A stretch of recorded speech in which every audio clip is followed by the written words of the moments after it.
விருப்பம் போல் துணை அமைய தமிழ் மேட்ரிமோனி ஆப்பை டவுன்லோட் செய்யுங்கள். என்றென்றும் தமிழர்களின் நம்பர் 1 சாய்ஸ். விகட நேயர்களுக்கு வணக்கம். தேவைக்க தலைவர் விஜய் இன்னைக்கு பரந்தூர் விமான நிலையத்துக்கு எதிராக போராடிக்கிட்டு இருக்கிற அந்த 13 கிராம மக்களை சந்திக்கிறதுக்காக பொடவூர் அப்படிங்கிற பகுதியில் இருக்கிற வீனஸ் திருமண மண்டபத்துக்கு வர இருக்கிறாரு. நாம இன்னைக்கு அந்த ஸ்பாட்ல தான் இருக்கிறோம். அந்த பரந்தூர் விமான நிலையத்துக்கு எதிராக போராடிக்கிட்டு இருக்கிற மக்கள் இந்த மண்டபத்தை நோக்கி வர ஆரம்பிச்சிருக்கிறாங்க. விஜயுமே இன்னும் கொஞ்ச நேரத்தில் இந்த மண்டபத்துக்கு வர போறாரு. இந்த சமயத்துல நாம இங்க ஸ்பாட்ல நிக்கிறோம். மக்கள் எல்லாருமே அந்த 13 கிராம மக்களுமே வந்து வரிசையா வந்து மண்டபத்துக்குள்ள போறதை நம்மளால பார்க்க முடியுது. என்ன அப்படின்னா இந்த நிகழ்ச்சிக்காக காவல்துறை தரப்புல நிறைய கெடுபிடிகள் இருக்கிறதையுமே நம்மளால வந்து பார்க்க முடியுது. இந்த பொடவூர் அப்படிங்கிற பகுதியில் இந்த வீனஸ் திருமண மண்டபம் தனியார் திருமண மண்டபம் அமைஞ்சிருக்கு. இங்க வச்சுதான் விஜய் அந்த போராட்ட குழுவை சந்திக்கிறதுக்கான ஏற்பாடுகளுமே தாவேக சார்பில் வந்து செய்யப்பட்டிருக்கு. இந்த பொடவூர் அப்படிங்கிற இந்த பகுதியில் இருக்கிற இந்த மண்டபத்துல இருந்து 8 கிலோமீட்டருக்கு முன்னாடியே காவல்துறை தரப்புல வந்து செக் போஸ்ட் அமைக்கப்பட்டு ஒவ்வொரு வாகனமா தணிக்கை செய்யப்பட்டு பரிசோதனை செய்யப்பட்டு தான் வந்து அனுப்புறாங்க. குறிப்பா அதில் கவனிக்க வேண்டியது என்ன அப்படின்னா, அந்த 8 கிலோமீட்டருக்கு முன்னாடி இருக்கிற செக் போஸ்ட்லயே அந்த கட்சியினர் தேவைக்க கட்சியினர் சார்பில் யாராச்சும் அந்த கட்சி கொடி கேட்ட வாகனங்கள் வந்தாங்க அப்படின்னா அவங்கள அங்கேயே வந்து தடுத்து நிறுத்துற வேலைகளையுமே வந்து காவல்துறையினர் செய்யறாங்க. அந்த 8 கிலோமீட்டர்ல இருக்கிற அந்த செக் போஸ்ட்டை தாண்டி அந்த 13 கிராம மக்களும் அப்புறம் மீடியாவை சேர்ந்தவர்களும் அப்புறம் இந்த கட்சியோட முக்கிய நிர்வாகிகள், அதாவது இந்த நிகழ்ச்சியை ஆர்கனைஸ் பண்ற முக்கிய நிர்வாகிகளும் மட்டும்தான் வந்து உள்ள வர முடியுதே தவிர மற்ற தொண்டர்கள் யாருமே தேவைக்க தொண்டர்கள் யாருமே இந்த பகுதிக்குள்ள வர முடியல. அதுக்கப்புறம் 8 கிலோமீட்டர் தாண்டி உள்ள வந்து பார்த்தோம் அப்படின்னா அதுக்கு பிறகும் நிறைய செக் போஸ்ட்கள் இருக்கிறத பார்க்க முடியாது. அதாவது குறிப்பா அந்த 8 கிலோமீட்டர் தாண்டி உள்ள வரப்பவே ஒட்டுமொத்தமா ஒரு 4 செக் போஸ்ட்டை வந்து தாண்டி வர வேண்டிய நிலைமை தான் இருக்கு. இங்க இருக்கிற தேவைக்கு நிர்வாகிகிட்ட நாம பேசும்போது அவங்க என்ன ஃபீல் பண்றாங்க அப்படின்னா, இவங்க காவல்துறையினர் எங்க தலைவரோட போராட்டத்தை அந்த அவர் ஆதரவு தெரிவிக்கிற நிகழ்ச்சியை வந்து மழுங்கடிக்கணும்னே நிறைய கெடுபிடிகளை விதிக்கிறாங்க அப்படின்னா இங்க இருக்கிற நிர்வாகிகள் வந்து ஆதங்கத்தோட வந்து பேசுறாங்க.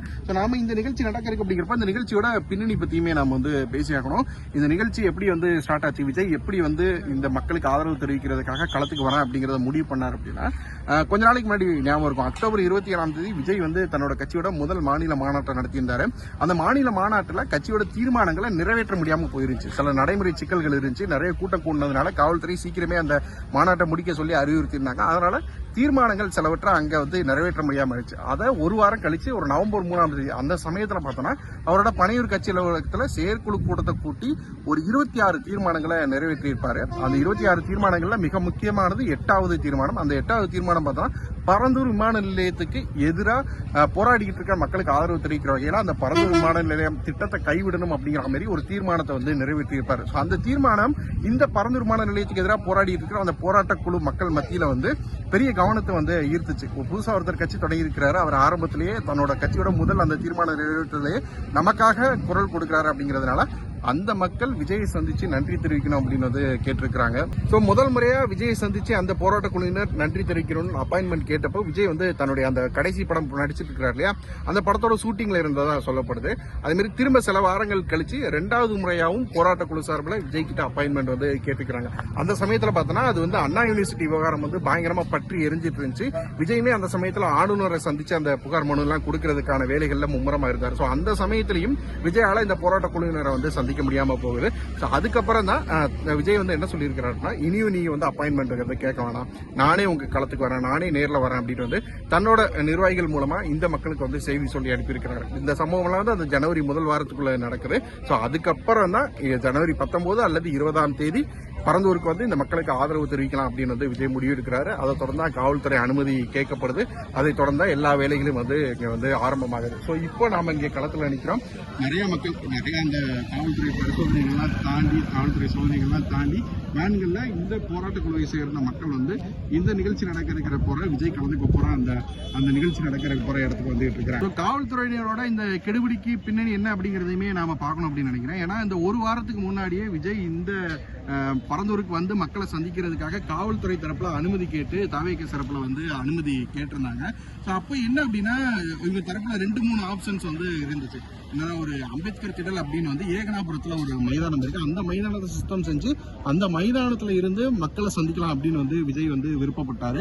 அந்த மக்களுமே அந்த பரந்தூர் விமான நிலையத்துக்கு எதிராக போராடிக்கிட்டு இருக்கிற மக்களுமே எங்களோட இடத்துக்கு, அதாவது அந்த அம்பேத்கர் திடலுக்கு வந்து விஜய் எங்களை சந்திக்கிறதா நல்லா இருக்கும் அப்படின்னு வந்து அவங்களுமே விருப்பப்பட்டாங்க. ஏன்னா இதுக்கு முன்னாடி சில கட்சி தலைவர்கள் வந்து அவங்க இந்த மக்களுக்கு ஆதரவு தெரிவிச்ச போதுமே அந்த மைதானத்துல வச்சுதான் வந்து தங்களோட ஆதரவை வந்து தெரிவிச்சிருக்காங்க. அதனால விஜயுமே இந்த இடத்துக்கு வந்து ஆதரவு தெரிவிச்சாதான் நல்லா இருக்கும் அப்படின்னு அந்த மக்கள் விரும்பி இருக்கிறாங்க.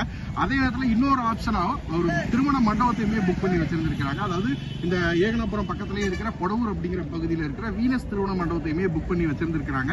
ஏதாச்சும் ஒருவேளை மழை பெஞ்சு அந்த மைதானத்துல எதுவும் அந்த நிகழ்ச்சியை நடத்த முடியாம போச்சு, அந்த ஆதரவு கொடுக்கறத நடத்த முடியாம போச்சு அப்படின்னா இந்த மண்டபத்துக்குள்ள வச்சு நிகழ்ச்சி நடத்தலாம் அப்படிங்கிற ஒரு திட்டத்திலையும் வந்து இருந்தாங்க.